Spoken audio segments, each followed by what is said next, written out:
Right, for this week, some of you might have seen the video where I talk about Thassa, how she, because of too many unwell thought out changes, became unplayable. So I asked people to comment what they think I should do. Renew the sea theme, make it tribal wizards, make it tribal merfolk, focus on merfolk. Nobody really answered, so I went ahead and made it wizards. So the commander of this deck is Azami, Lady of Scrolls.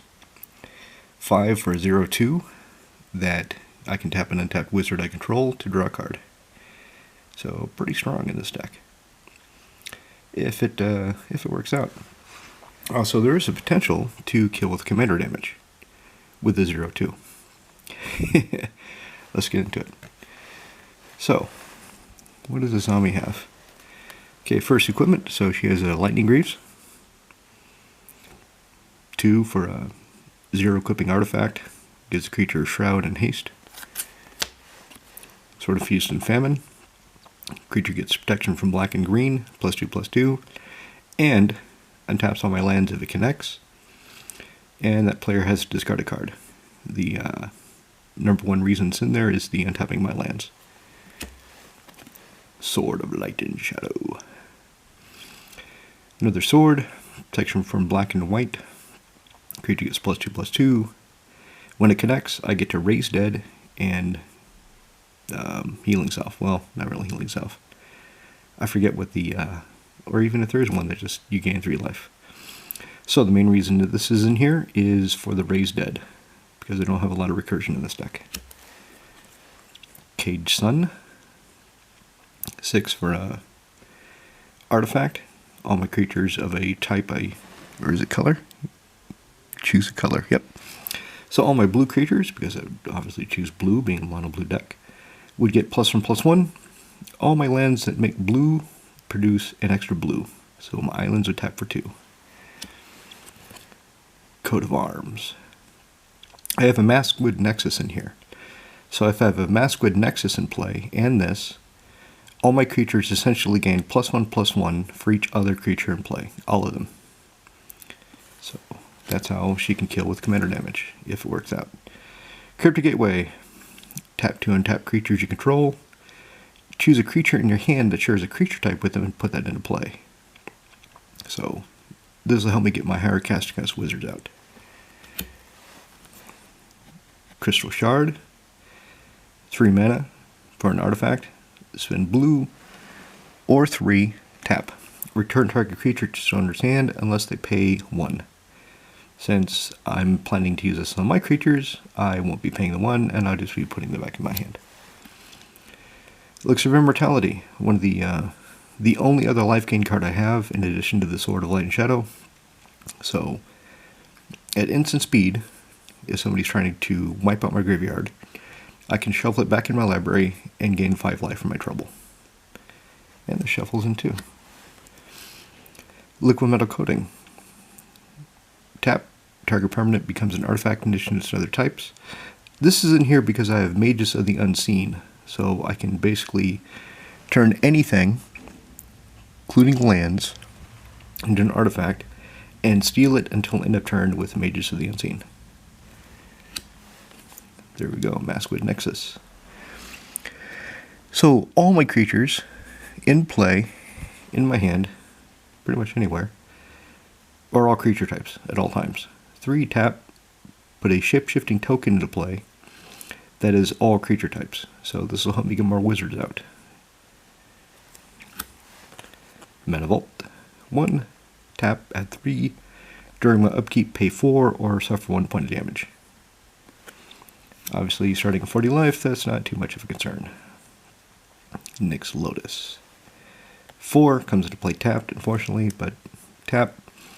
Add 1 mana for my devotion. So if I have devotion blue of 4, I add 4 blue. If I have devotion of only 2, it's not so impressive, but still get the mana. Oblivion Stone.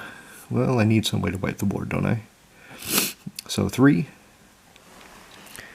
4, put a fate counter target permanent. 5, sacrifice Oblivion Stone, destroy pretty much everything without a fate counter. You know, maybe something is indestructible, who knows.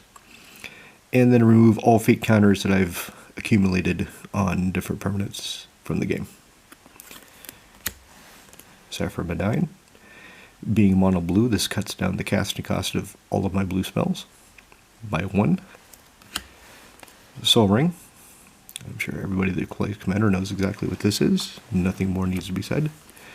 Tomar's Crypt. So, need some way of wiping out opposing graveyards. This is what I've chosen. 0 casting cost artifact. Tap, sacrifice, exile somebody's graveyard.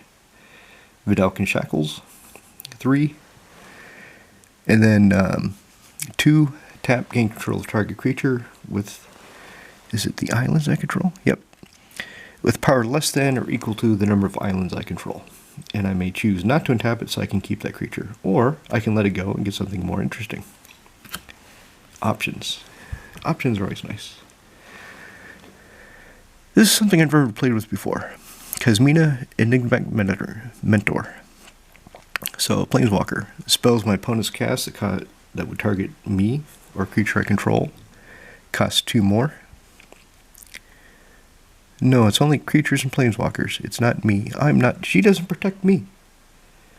Jesus Christ, Kasmina. Don't you love me anymore? Comes into play with 5 loyalty. -2, create a 2/2 blue wizard creature token. Tezzeret, the Seeker. So this is how I go find my artifacts. +1, untap up to 2 target artifacts, so Mana Vault would be nice. -X, go find an artifact in my library, put it in play. What is the ultimate again? -5, artifacts you control become 5/5 artifact creatures until end of turn. I've never triggered the ultimate, ever. He's in here mainly to tap the artifacts. Archetype of Imagination. So, we're starting to see the wizards. 6. For a 3/2, creatures you control have flying. Creatures my opponents control lose flying and cannot gain flying. They're just stuck on the ground. He says stay there. Beguiler of Wills. 5. For 1/1, tap, gain control of target creature with power less than or equal to the number of creatures I control. So, never getting the tricky things. So the Constable. This guy on his own isn't really that impressive because he has to connect. But if he does connect, for every point of damage he deals to my opponent, I can return a X target permanents. Ooh, I did not realize. I can return people's lands. Oh, that's dirty. Otherwise, 3 for a 1/1. I need some way of getting him through and some way of making him bigger. Kosi's Trickster. So she's in here because I just wanted some cheaper casting cost wizards. So 1 blue for a 1/1. Whenever an opponent shuffles their library, I may put a +1/+1 counter on her. Yeah, so I don't expect the ability to really be that relevant. I just wanted a lower mana curve. Daring Apprentice. 3 for 1/1. Tap, sacrifice Daring Apprentice, counter target spell. So this is why I need the Sword of Light and Shadow. Urtai, Wizard Adept. 3 for a 1/1. He counts as a wizard, don't forget. He does, it says so right on the card. I can spend 4, tap, counter target spell. Costly, but it's repetitive, so that's kind of nice. Fate Spinner, 3 for a 2/2. My opponents choose, what is it? Draw, main phase, or combat phase. And then they skip all instants. So if they choose main, they're not casting anything that turn. They still hit me though, because they're still the attack phase. Information Dealer. Now I was wondering, what if this had been reprinted in Strixhaven? I think it would have been massive. So 2 for 1/1, tap. Look at the top X cards in my library and put them back in any order, where X is the number of wizards I control. So if I get high numbers, 6, 8, 10 wizards out, he becomes really impressive. Glendolindra Archmage. Kind of stock standard card, but not the stock standard version. Spend 1 blue, sacrifice her, counter target non-creature spell. Otherwise, she's a 2/2 flyer for 4 with persist.